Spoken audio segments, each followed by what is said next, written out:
John 4, verse 24.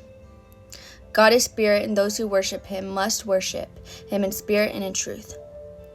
What Jesus is saying is that the location, it's no longer in a place, but it's from the heart. And I pray that when you hear this, whether it be a church pastor, church body of Christ, I want to make one message clear today, and that is worship. It is not a concert. Worship, it is not an aesthetic.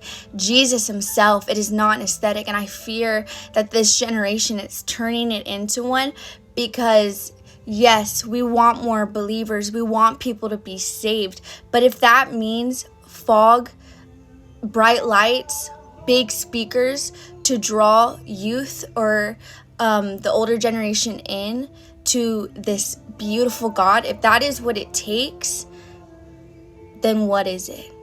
What is it? Is it from the heart? Is it from the heart? 2 weeks ago, I went to a youth convention, and as I stood at the altar trying to worship, I was distracted.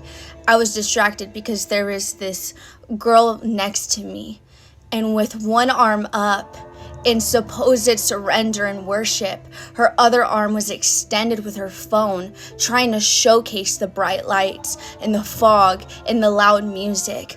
And I stood there and I wondered, is this worship? Is this what worship is? Because when I picture worship, I picture knees bent to the ground and full surrender to Lord. Even if it's in an empty room, even if it's with one guitar, you don't need a whole bass group of people and instruments to get a room to worship. It comes from the heart.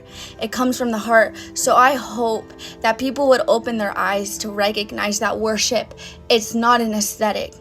It is not a concert. Don't treat worship as a concert, because that is not what it is. That's not what God deserves. He deserves our heart, not one arm extended and the other arm trying to feed our pride and our ego online, saying, oh, I have this beautiful relationship with Jesus. Look at me, look at me. It's not about that. What is done in secret is more rewarded.